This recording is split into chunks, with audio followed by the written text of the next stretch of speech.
చెప్పండి. ఇప్పుడు కవిత గారు అక్కడ ఉద్యమకారుల ఆత్మగౌరవ సభ అని పెట్టింది, మరి మీరేమి ఇక్కడ ప్రెస్ మీట్ పెట్టారు, అసలు ఏంది అసలు?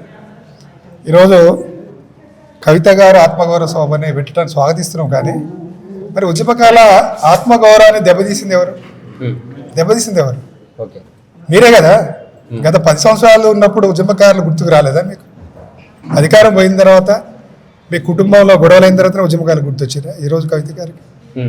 నువ్వు ఎమ్మెల్యే అవుతుంది, ఎంపీ అవుతుంది, ఎమ్మెల్సీ అవుతుంది. ఎంపీ ఎమ్మెల్సీ ఉన్నప్పుడు ఒక్కరోజైనా మాట్లాడిందా కవిత గారు ఉద్యమకాల గురించి? ఉద్యమ నాయకురాలుగా కవిత గారు అంటే మాకు గౌరవం ఉంది ఇప్పటికి కూడా. మా బాధ ఏంటంటే మీకు పదవులు వచ్చిన తర్వాత ఉద్యమకాలు గుర్తుకు రాలేదు, పదవి పోగానే ఉద్యమకాలు గుర్తుకొచ్చారు. అంటే ఇంకెన్నాళ్ళు ఉద్యమకాలను మోసం చేస్తారని మేము సూటిగా ప్రశ్నిస్తున్నాం. జీ హుజూర్ అంటే నేను అక్కడనే ఉన్నది, క్యా హుజూర్ అన్న కాబట్టి బయటకు వచ్చినా అని అంటుంది ఈ రోజు. మాట్లాడిందా మీ మీడియా? చెప్పండి. ఎప్పుడైనా మీడియాలో ఈ రోజు సభలు అంటుంది. మిమ్మల్ని అడుగుతున్నాను, మీడియా వాళ్ళని నేను అడుగుతున్నాను. గత 10 సంవత్సరాలు ఎప్పుడైనా కవిత గారు ఉద్యమకాల గురించి ఒక్క స్టేట్మెంట్ అని ఇచ్చిందా కేసీఆర్ గారు ముఖ్యమంత్రిగా ఉన్నప్పుడు? లేదు, మాకు తెలిసినంత వరకు ఎప్పుడు ఇవ్వలేదు. మరి తెలంగాణ ఉద్యమంలో కవిత గారి ఆస్తులు ఎన్ని ఉన్నాయి, ఈరోజు ఎంత ఆస్తులు ఉన్నాయి? మా ఉద్యమకారుల బతుకులు తెలంగాణ ఉద్యమంలో ఎట్లా ఉన్నాయి, ఈరోజు ఎట్లా ఉన్నాయి? ఉద్యమకారులు బయట ఉండి ఎంత బాధపడుతున్నారో నేను లోపల ఉండి కూడా అంతకంటే ఎక్కువ బాధపడ్డా కాబట్టి ఈ రోజు బయటికి వచ్చినా ఈ రోజు సభలు. మళ్ళీ మీకు సూటిగా ప్రశ్నిస్తున్నా, ఈ రోజు కేసీఆర్ గారు ముఖ్యమంత్రి అయి ఉంటే కవిత గారు అలా మాట్లాడేదా?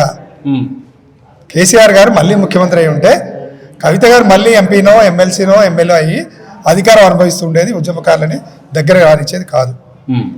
మేము 5 సార్లు వెళ్ళాం మా తెలంగాణ ఉద్యమకాల ఫోరం పెట్టిన తర్వాత. కవిత గారిని 5 సార్లు వెళ్తే మాకు అపాయింట్మెంట్ ఇవ్వలేదండి. ఇలా ఆమె ఉద్యమకాలు వచ్చారు, ఉద్యమకాల గురించి మాట్లాడడానికి రిప్రజెంటేషన్ ఇస్తారంటే గేటు బయట నుంచి గేటు బయట పంపించారు. మరి ఇలా మళ్ళీ వచ్చి ఉద్యమకాల ఆత్మగౌరవ సభ అంటే ఇప్పుడు చంపినోడే సంతాప సభ పెట్టినట్టుంది. ఆత్మగౌరవం ఎవరి వల్ల పోయింది చెప్పండి? ఉద్యమకాల ఆత్మగౌరవం ఎవరి వల్ల పోయింది? నువ్వు జాగృతి పెట్టుకొని తెలంగాణ మొత్తం తిరిగినావు, తెలంగాణ ఉద్యమం చేసినావు, మరి నీ పక్కన తిరిగిన వాళ్ళకన్నా న్యాయం చేసినావా?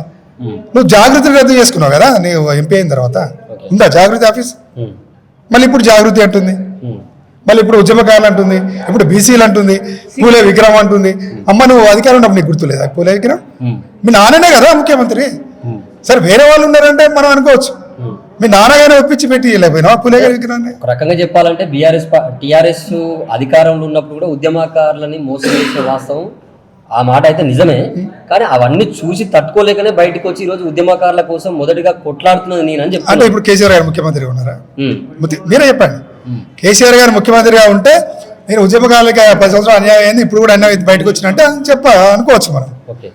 అధికారం 10 సంవత్సరాలు ఉన్నప్పుడు ఒక్క మాట మాట్లాడకుండా ఆమె అధికారం ఉన్నప్పుడు ఎప్పుడైనా మిగతా వాళ్ళని విమర్శించిందా?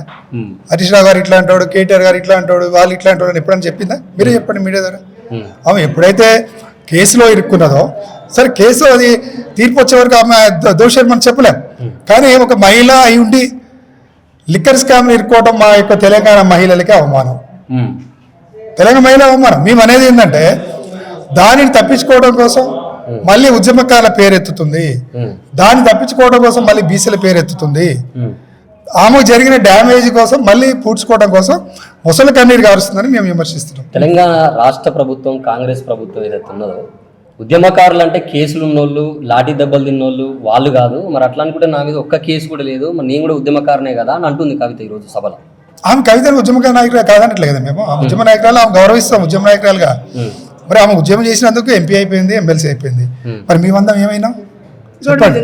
వేలాది మంది ఉద్యమకారులు ఏమయ్యారు? ఆమెకి తెలంగాణ జాగృతిలో అంటే ఆమెని వ్యక్తిగా విమర్శించడానికి కాదు, ఆమె ఆస్తులు ఎన్ని ఉండే, ఇలా ఆమె ఆస్తి ఎంత ఉంది? మరి మాకు ఉద్యమకాలకి ఉండటానికి కూడా ఇల్లు లేదు, మాకు డబుల్ బెడ్రూమ్ ఇల్లు మరి బతిలాడుతున్నాం ప్రభుత్వాన్ని, రాజకీయ పార్టీలు. ఆమె 100 కోట్లతో పెద్ద ఇల్లు కట్టుకుంది, రాజభవనం కట్టుకుంది.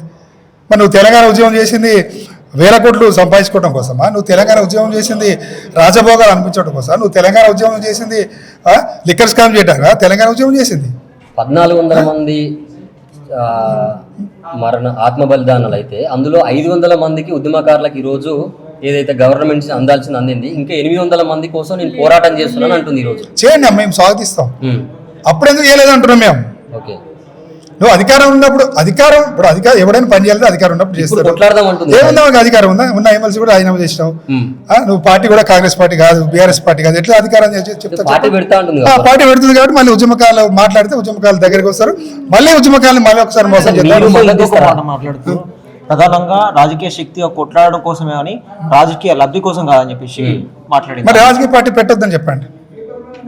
ఇప్పుడు మీరు రియల్ ఆమె ఏమంటుంది, త్వరలో రాజకీయ పార్టీ ప్రకటించబోతున్నా అంటుంది.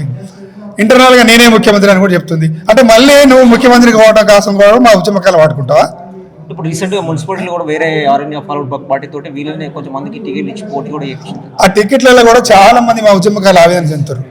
స్వయాన ఆ పార్టీలో పనిచేస్తున్నటువంటి ఉద్యమకారుడికి జనగామలో ఈగం శ్రీనివాస్ పేరు పెట్టుకోండి, ఆయనకి టికెట్ ఇవ్వకుండా అమ్ముకున్నారని ఆయన ఇండిపెండెంట్ గా ఉద్యమకాల ఫోరం మద్దతు పోటీ చేసిండు. మీకు నెంబర్ ఏమన్నా ఇస్తాను. ఇలా అనేక చోట్ల కవిత గారు ఎంటర్ అయ్యి మళ్ళీ ఉద్యమకాలకు ద్రోహం చేసింది. పేద ఉద్యమకాలకు ఇవ్వకుండా ఆల్రెడీ వాళ్ళు ఆ పార్టీలో పనిచేస్తున్నారు, ఫార్వర్డ్ బ్లాక్ పార్టీలో. వాళ్ళకి టికెట్ ఇవ్వలేదు, బీఫామ్లు ఇవ్వకుండా ఈమె బీఫామ్లు వేరే వాళ్ళకి డబ్బులు నోటికిచ్చుకుంది. మరి ఇది గమనించాలి ఉద్యమకాలు. మీకు కావాలంటే ఇప్పుడు మాట్లాడమని మాట్లాడిస్తే ఈగం శ్రీనివాస్ ప్రధానంగా మీరు అంటే ఏం అనిపిస్తుంది అంటే రాజకీయ లబ్ధి కోసమే తన పార్టీ డెవలప్మెంట్ కోసమే అంటే ఈరోజు కవిత గారు మళ్ళీ మోసం చేయడానికి వస్తున్నారని ఉద్యమకారుల కోసం చెప్తున్నాం మేము. మాకు కవిత గారి మీద ఏం లేదు, మళ్ళీ మీరు నష్టపోవద్దు. ఆల్రెడీ మనం నష్టపోయినాం. ఇప్పుడు ఉద్యమం చేసింది ఆమె, ఎంపీ అయింది, పట్టించుకోలేదు. ఎమ్మెల్సీ అయింది, పట్టించుకోలేదు. మళ్ళీ రేపు రాజకీయ పార్టీ పెడుతుంది, సరే ముఖ్యమంత్రి అయింది అనుకుంటాం, పట్టించుకుంటుందా? మళ్ళీ రోడ్ల మీద మా బతుకులు ఉద్యమకారులు. చాలా మంది ఉద్యమకారులు కూడా సభకు వచ్చి మా ముఖ్యమంత్రి మీరే, ఒక మహిళా ముఖ్యమంత్రి, తొలి ముఖ్యమంత్రిగా తెలంగాణ కాబోతున్నారు అని చెప్పేసి చాలా మంది కూడా మాట్లాడారు. సో మరి దీన్ని ఎట్లా చూస్తారు? మీరే చెప్పాలి. ముఖ్యమంత్రి కావడం కోసం పెట్టింది ఆమె, చెప్పండి. అంటే మీ అందరి మద్దతు అంటున్నారు. ఒక్క నిమిషం అండి, మీరే సోదరులకు ఒకటే చెప్తున్నాం. మేము 8 సంవత్సరాల క్రితం తెలంగాణ ఉద్యమకాల ఫోరాన్ని ఏర్పాటు చేసినాం. ఉద్యమకారుల ఫోరాన్ని ఏర్పాటు చేసినప్పుడు ఉద్యమకాల అంశము మరుగున పడది. ఇక ఉద్యమకాల పేరెత్తద్దని కూడా అన్ని రాజకీయ పార్టీలు చెప్తున్న సందర్భంలో తెలంగాణ ఉద్యమకాల ఫోరాన్ని ఏర్పాటు చేసి జార్ఖండ్ రాష్ట్రంలో ఎట్లా అమలు చేయాలో ఇక్కడ కూడా అమలు చేయాలని అప్పుడు అధికారం ఉన్నటువంటి కేసీఆర్ గారిని కానివ్వండి, హరీష్ రావు గారు కానివ్వండి, అప్పుడు అధికారం ఉన్న ఎమ్మెల్యేలని మంత్రులు కలిసి రిక్వెస్ట్ చేయడం జరిగింది. బతిమలాడిన 23 వరకు కూడా బతిలాడితే కేసీఆర్ గారు ఏం లేదు, కొంతమంది సానుకూలంగా స్పందించినా కానీ ప్రభుత్వం ఎందుకు ముందు రావడం చెప్పడం జరిగింది. ఆ సమయంలో పిసిసి అధ్యక్షుడు రేవంత్ రెడ్డి గారిని కలిసి ఇచ్చిన పార్టీగా మీరైనా ఉద్యమకాల గురించి మాట్లాడండి, 2 సార్లు కేసీఆర్ ముఖ్యమంత్రి చేసినాం, ఉద్యమ నాయకుడు అనుకున్నాం, కానీ ఆయన ఉద్యమకారులు అవసరం లేదంటున్నాడు, మీరైనా పెట్టమంటే 250 గజాల ఇంటి స్థలం, పెన్షన్ సౌకర్యం పెట్టడం జరిగింది. ఏం చెప్పదలుచున్నారు ఉద్యమకారులకి? మరొకసారి మోసపోవద్దు అంటున్నాం. ఇలా వాళ్ళ రాజకీయ పార్టీల అవసరాల కోసం మనం బలి కావద్దని ఉద్యమకారులకు విజ్ఞప్తి చేస్తున్నాం.